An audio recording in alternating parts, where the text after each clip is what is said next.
ಇನ್ನು ಮೊನ್ನೆ ಜಿಯಾ farm house ನಲ್ಲಿ ರೇವ್ ಪಾರ್ಟಿ ಪ್ರಕರಣ ಇತ್ತಲ್ಲ, ಆಮೇಲೆ ಹೋಗಿ ಅಲ್ಲಿ ಸಿಸಿಬಿ ಅವರು ರೈಡ್ ಮಾಡಿರೋದು, ಕೆಲ ಆಕ್ಟ್ರೆಸ್ ಗಳೆಲ್ಲ ಸಿಕ್ಕಾಕೊಂಡಿರೋದು ಈ ವಿಚಾರ. ಈಗ ಈ ಪ್ರಕರಣಕ್ಕೆ ಸಂಬಂಧಪಟ್ಟ ಹಾಗೆ ಬಿಲ್ಡರ್ ಗೋಪಾಲ್ ರೆಡ್ಡಿ ಅನ್ನೋರಿಗೆ ಸಿಸಿಬಿ ಪೊಲೀಸರು ನೋಟಿಸ್ ಅನ್ನ ಕೊಟ್ಟಿದ್ದಾರೆ ಅನ್ನೋದು ಗೊತ್ತಾಗ್ತಾ ಇದೆ. Builder Gopal Reddy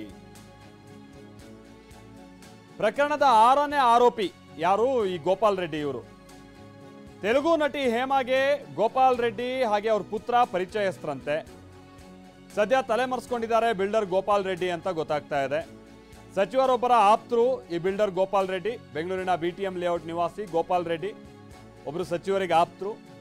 BTM layout ನಿವಾಸಿ ಯಾರು? ಗೋಪಾಲ್ ರೆಡ್ಡಿ. ಸೊ ಈಗ ಪೊಲೀಸರು ಇವರಿಗೆ ನೋಟಿಸ್ ಕೊಟ್ಟಿದ್ದಾರೆ. ಈ ಪ್ರಕರಣದಲ್ಲಿ ಇವ್ರ ಪಾತ್ರ ಏನು ಎತ್ತ ಅನ್ನೋದು ಗೊತ್ತಾಗಬೇಕಾಗಿದೆ. ಈ ಪಾರ್ಟಿ ಆರ್ಗನೈಸರ್ಸ್ ಯಾರ್ಯಾರು, ಅವ್ರುಗಳಿಗೆ A1 A2 ಹೀಗೆ ಆರೋಪಿಗಳನ್ನಾಗಿ ಮಾಡಲಾಗಿದೆ.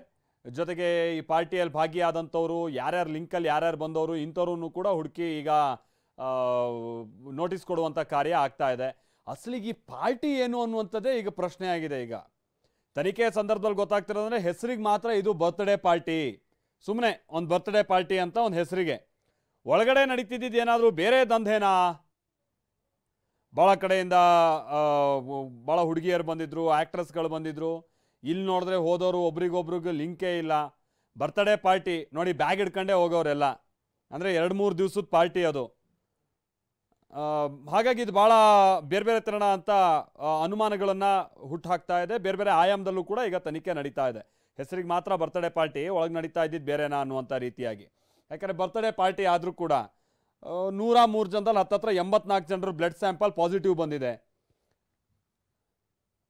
ಹೀಗಾಗಿ ಬೇರೆ ಬೇರೆ ತನಕ ಗುಮಾನಿ ಇದೆ. ಗೋಪಾಲ್ ರೆಡ್ಡಿಗೆ ಕೂಡ ನೋಟಿಸ್ ಅನ್ನು ಕೊಡಲಾಗಿದೆ. ಪ್ರಜ್ವಲ್ ನಮಗೆ ಇದಕ್ಕೆ ಸಂಬಂಧಪಟ್ಟ ಮತ್ತಷ್ಟು ಡೀಟೇಲ್ಸ್ ಅನ್ನು ಕೊಡ್ತಾರೆ. ಪ್ರಜ್ವಲ್, ಈಗ ಗೋಪಾಲ್ ರೆಡ್ಡಿ ಪಾತ್ರ ಏನಿತ್ತು, ಈಗ ತಲೆಮರೆಸ್ಕೊಂಡಿರುವಂಥ ಕಾರಣಕ್ಕಾಗಿ ಈಗ ವಾಟ್ ನೆಕ್ಸ್ಟ್? ಪೊಲೀಸರ ತನಿಖೆ ನೆಕ್ಸ್ಟ್ ಏನಿರುತ್ತೆ? ಮೊದಲನೇದಾಗಿ ಗೋಪಾಲ್ ರೆಡ್ಡಿ ಅವರ ಫಾರ್ಮ್ ಹೌಸ್ ಏನಿದೆ ಅದು ಕಮರ್ಷಿಯಲ್ ಪರ್ಪಸ್ ಇಂದ ಕನ್ಸ್ಟ್ರಕ್ಷನ್ ಮಾಡಿರೋಂಥದ್ದಲ್ಲ, ಅದು ಅವರ ಪರ್ಸನಲ್ಗೋಸ್ಕರ ಕನ್ಸ್ಟ್ರಕ್ಷನ್ ಮಾಡಿರೋದು.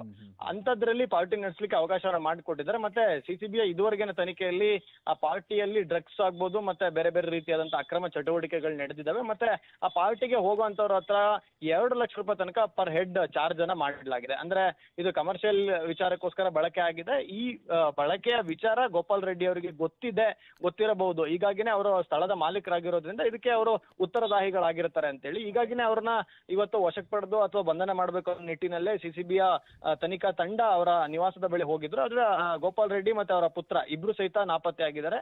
ಈ ನಾಪತ್ತೆ ಆಗಿರೋ ಕಾರಣವಾಗಿ ಅವ್ರ ಮನೆ ಮುಂದೆ ನೋಟಿಸ್ ಅನ್ನ ಹಾಕಿ ಇದು 24 ಗಂಟೆ ಒಳಗಾಗಿ ತನಿಖಾಧಿಕಾರಿ ಲಕ್ಷ್ಮೀನಾರಾಯಣ ಅವರ ವಿರುದ್ಧ ಅಂದ್ರೆ ಲಕ್ಷ್ಮೀನಾರಾಯಣ ಅವರ ಎದುರಿಗೆ ಹಾಜರಾಗಬೇಕು ಅಂತ ಹೇಳಿ ಸೂಚನೆ ನೀಡಿದಂತ ಒಂದು ನೋಟಿಸ್ ಅನ್ನ ಅಂಟಿಸಿದ್ದಾರೆ. ಜೊತೆಗೆ ಅವ್ರ ಮನೆ ಹತ್ರಕ್ಕೆ ಒಂದಷ್ಟು ಪೊಲೀಸ್ ಭದ್ರ ವ್ಯವಸ್ಥೆಯನ್ನು ಮಾಡ್ಕೊಂಡಿದ್ದಾರೆ. ಅಂದ್ರೆ ಮತ್ತೆ ಏನಾರ ಮನೆ ಹತ್ರ ಬಂದ್ರೆ ನೇರವಾಗಿ ವಶಕ್ಕೆ ಪಡ್ಕೊಳ್ಳುವಂಥದ್ದು.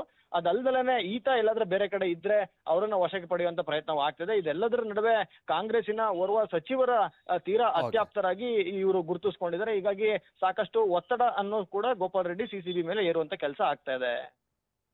Okay, thank you Prajwal, thank you.